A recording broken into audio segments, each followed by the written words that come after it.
সকাল ৯:৫৫ মধ্যে একাদশীর পালন করতে হবে, আর সেই জন্যই আমি সকাল ৪টের সময় ঘুম থেকে উঠলাম আর যাবতীয় সব ধরনের কাজ আমি নিজে হাতে করলাম। তো আমি কি কি করলাম কিংবা কি ভাবে আর কি পালন করলাম সবটা থাকবে এই ভিডিওতে। চলেন শুরু করা যাক। Hello everyone, welcome back to my new video. কেমন আছেন আপনারা সবাই? আশা করি আপনারা সবাই ভালো আছেন, আর আপনাদের ভালোবাসায় আমি অনেক ভালো আছি। তো প্রতিদিনের মতো সকালে ঘুম থেকে উঠে আমি আসন ঠাকুর ঘরে প্রণাম করে নিলাম। আর আমার ঘরের সামনেই আমি মা দুর্গার প্রতিমা ছবি রেখেছি, ওইখান দিয়ে মায়ের পায়ের নিচ দিয়ে আমরা সবাই সকালে ঘুম থেকে বেরোই। তো আমি ওইখানেও প্রণাম করে নিলাম। এরপর চলে গেলাম সূর্য দেবতার কাছে। তো সূর্য দেবতাকেও আমি প্রণাম করে নিলাম। এটা আমার প্রতিদিনেরই অভ্যাস, প্রতিদিন ঘুম থেকে উঠে আমি আগে প্রণাম করব, তারপর আমার অন্য সব কাজ শুরু করা। যাই হোক, তারপর ঠাকুর প্রণাম শেষ করে আমি চলে গিয়েছিলাম স্নানে। আর স্নান সেরে আর কি পূজার ঠাকুরের যে থালা বাসন ছিল সবটা ধুয়ে নিয়েছি। তো এখন আমি চলে এসেছি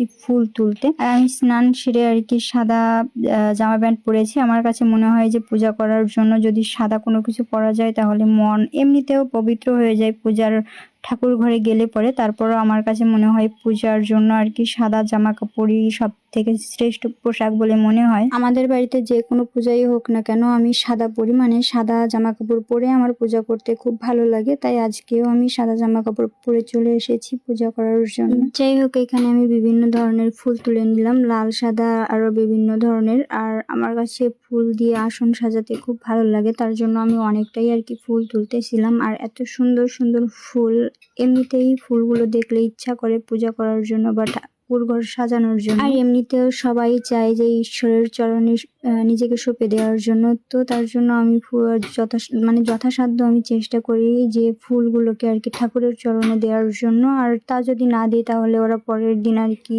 বাসি হয়ে পচে যাবে। তো তার থেকে ভালো যে ফুলগুলোকে ঠাকুরের চরণে অর্পণ করি। যাই হোক, তারপর আমি চলে আসি তুলসী গাছের কাছে। তো প্রতিদিন স্নান সেরে আমি তুলসী গাছে জল দিই। তো এখানে আমি তুলসী গাছে একটু জল দিয়ে নিচ্ছিলাম। আবার এখান থেকে আর কি তুলসী পাতা বা দুর্বা সবকিছু গুছিয়ে নিয়ে সোজা চলে যাই আমি আসন বলতে ঠাকুরঘর। তো আমাদের এদিকে আর কি ঠাকুরঘরকে আসন বলে, আলাদা কোনো মন্দির নয়, এটা ঘরের মধ্যেই আছে। তো আমাদের যে ঠাকুরঘরটা এটা হচ্ছে দুপাশে ধান রাখা হয়, তো তার মাঝে হচ্ছে আমাদের এই ঠাকুরঘরটা। তো আমার যাবতীয় যা কিছু লাগবে সবটা আমি গুছিয়ে নিয়ে তারপর আর কি বসেছি। আমার ওই হুটহাট করে দৌড়াদৌড়ি আমার ভালো লাগে না, আমার সব কিছু গুছিয়ে নিয়ে তারপর আর কি সবটা ভালো লাগে। তো এইখানে আমি ফল কাটা শুরু করেছি। আর আমার সঙ্গে ওই যে পুচকু বিড়ালটা আছে, ও দেখি সঙ্গ দিচ্ছে, ও অনেকটা সময় আমার সঙ্গে ছিল বসে। আর এখানে আমি কাজ একাই করতেছি, তার কারণ হচ্ছে কি উপবাসটা আমি একাই রেখেছি।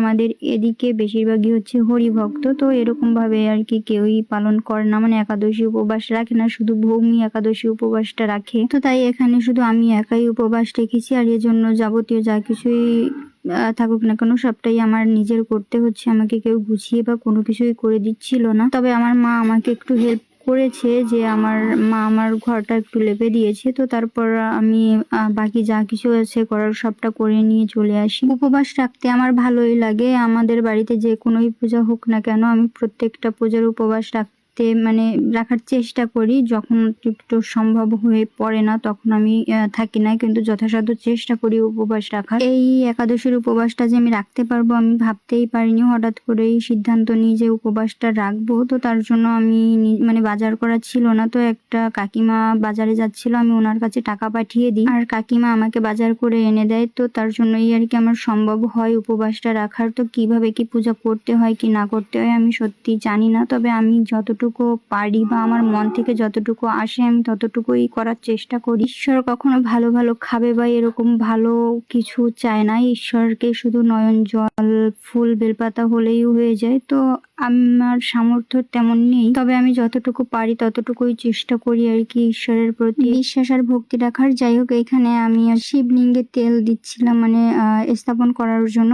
আমার ঘরে যে শিবলিঙ্গটা আছে আমি সবসময় চেষ্টা করি বা সবসময় স্নান করিয়ে তারপর তেল দিয়ে তারপর আমি স্থাপন করি। তাই পারনার ভোগ দেওয়ার আগে আর কি আমি সবকিছু স্থাপন করে আর কি পূজাটা আমি করে নিচ্ছিলাম। যাই হোক, তারপর ফল দিয়ে আর কি প্রসাদ যে তৈরি করেছি, তো ওটা দিয়ে একটু সাজানোর চেষ্টা করতেছিলাম। কিভাবে কি করব আমি প্রথম দিকে বুঝতেই পারতেছিলাম না, তারপর চেষ্টা করতেছিলাম আর কি, মোটামুটি ভালোই হচ্ছিল আমার কাছে। তো এইখানে আমি কিছু ফল এনেছিলাম, যে আপেল, কমলা, মালটা, তারপরে হচ্ছে আঙ্গুর আর কি, আরো অনেক কিছু। তো এই সবই আর কি এনেছি, এর বেশি আমি আনতে পারিনি, মানে কাকিমাকে দিয়ে যেহেতু আনিয়েছি, তো উনি যা এনেছে তো ওইটুকু দিয়েই আমার দিতে হবে। আবার নিজেদের গাছের নারকেল ছিল, ওটাও একটা মা আমাকে ভেঙে দিয়েছিল, তো সেইটা দিয়ে আবার সকাল সকাল বাবা একটা কাঁঠাল নিয়ে আসে, তো ওটাও দেওয়া হয়। আর এরপরে আমার কলা ছিল, আমার ঠিক মনে ছিল না, মানে আমার সাজানো বা পূজা করা প্রায় কমপ্লিট, তো এমন মুহূর্তে আমার মনে পড়ে, তারপর আমি আবার কলাও দিয়ে দিই। যাই হোক, একে একে ফল দিয়ে আমার প্লেটটা সাজানো হয়ে যায়, যতটা পেরেছি ততটা করেছি, জানি না ঈশ্বর খুশি হবেন। তারপর আমি আসনে আর কি প্লেটটা বসিয়ে দিই। তো আমাদের এখানে মানে মন্দির আছে আমাদের বাড়িতে, আগে যা কিছুই করতাম মন্দিরে গিয়ে করতাম, কিন্তু এখন আর সেইভাবে যাওয়া হয় না, যেহেতু আমার ঘরে